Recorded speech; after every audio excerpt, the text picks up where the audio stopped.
आइए, क्या आपने एक महान आदर्शवादी संत को चुना था क्या? एक महान आदमी आत्मा को चुन रहे हैं जो आदर्शों पे चलेगा और आदर्श से भारत राष्ट्र को चलाएगा और राम राज आ जाएगा।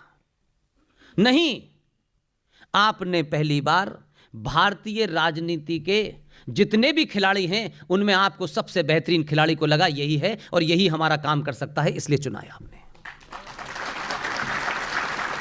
इसलिए आप बार बार बीच बीच में उससे आदर्शवाद की चिंता ना करा करें कि वो आदर्शवादी होगा। आदर्शवाद घर के अंदर होता है, सड़क पे नहीं होता है। इसलिए उस आदर्शवादी जिसे वो बताता तो है दुनिया को सबका साथ, लोग कहते हैं कितना आदर्श वाक्य है। जितनी जोर से बोलता है उसमें एक वर्ग के पैर कपकपाने लगते हैं। अब पता नहीं क्या करने वाला है ये। इसलिए नेता चुनते वक्त नेता में यह ध्यान रखें कि वो देश के जितने बड़े बड़े गुंडे अंदर बाहर हैं, जितने जिहादी हैं, उनको उसी भाषा में जवाब दे सके, उसको चुनिए, आदर्शवादी को मत चुनिए। ये जो पूरा कालखंड है, ये कालखंड अभी चलेगा 15-20 साल तक। एक दिन में सब कुछ हो गया और एक दिन में ऐसा हो गया, ये नहीं हो सकता। क्या गुजरात के विकास जिसे आपने कभी नहीं देखा, उस विकास वीर सिंह चौहान को, लेकिन क्या इस पे चुना था? आपने इस पे चुना था कि जो लोग हमें 900 साल से डरा रहे थे, इसने 2002 में उन्हें डरा दिया।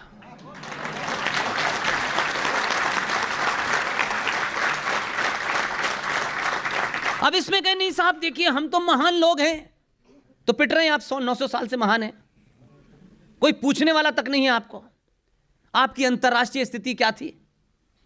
आप अपने देश में कैसे माने जाते थे, अपने पड़ोसियों से के बीच में कैसे रहते थे? लेकिन ये जो झूठा आदर्शवाद है हमारे अंदर, हमें अच्छा दिखना है, हमें सबको खुश करके रखना है। अगर हमारे तिलक से, हमारी चुटिया से, हमारी धोती से किसी को बुरा लगता है, वो भी पहनना छोड़ दिया। वो तो अच्छा है कि उन्होंने बुरा मानना छोड़ दिया, नहीं हम नंगे ही घूम रहे होते। इसलिए एक बात को थोड़ी देर के लिए समझें, जो मैं अभी कल परसों वहां भी था, मैं आपके प्रयागराज में, मैंने वहां भी ये बात उठाई। प्लेसेस ऑफ वर्शिप एक्ट में एक क्लॉज है और भारत का संविधान उसकी इजाजत देता है।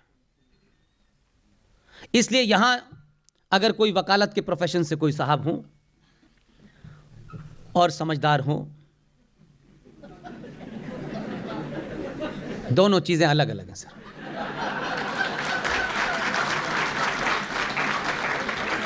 इसलिए मैं किसी की शान में गुस्ताखी नहीं कर रहा, ऐसी कोई बात नहीं, दिल पे मत लीजिए मेरी बात। लेकिन पद से समझदारी और अक्लमंदी का कोई लेना देना नहीं है, कोई मतलब नहीं है। लेकिन हमारा समाज ये समझता है कि जो बड़े पद पे उसे बड़ा ज्ञान है, उसे कतई कोई ज्ञान नहीं है। इसलिए मेरा कहना है कि भारत के संविधान में एक धारा है 254 धारा का क्लॉज 2।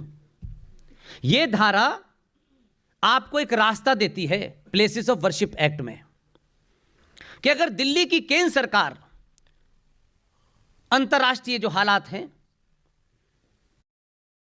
ड्रीमर्स एंड डूअर्स, दुनिया भर में जो हमारे दुश्मन हैं, यह शायद मौका ना हो कि संसद में एक ही दिन में उसको वो हटा दे। वो लीगल अधिकार है, वो हटा सकते हैं, उसमें कोई दिक्कत नहीं है। लेकिन मैं उनकी दिक्कतें इसलिए जानता हूं कि मैंने अंतर्राष्ट्रीय मीडिया में काम किया है। बाहर की दुनिया आपके बारे में क्या सोचती है, यह दैनिक जागरण और अमर उजाला नहीं बता पाते हैं। वो इलेक्शन के दौर में पैकेज बेचते हैं। एक ही कॉन्स्टिट्यूंसी में एक पेज पे एक आदमी जीत रहा होता है और उसी कॉन्स्टिट्यूंसी का दूसरा आदमी पेज नंबर 8 पे जीत रहा होता है।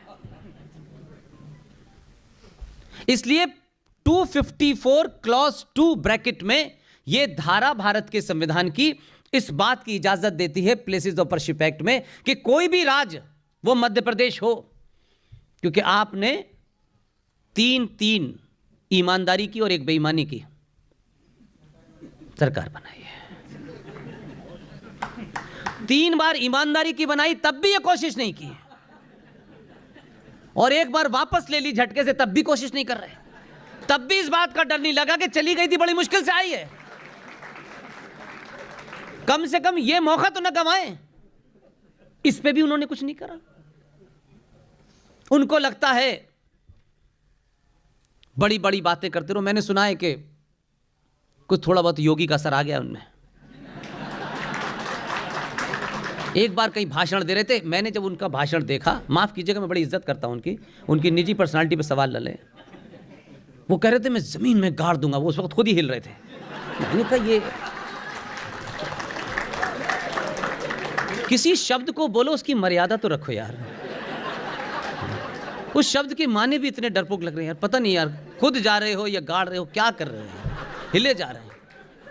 वो मामा से कहिए कि मामा बहुत होते हैं 20 साल जीवन में, कुछ कौमें ऐसी हैं कि 24 घंटे में अपना एजेंडा पूरा कर लेती हैं। इसलिए कि ये हमारा है, कुछ कुछ जैसा लगता है हम जैसा ही, इस वजह से छूट नहीं होगी। राष्ट्रों के जीवन में 20 साल बहुत बड़ा समय होता है।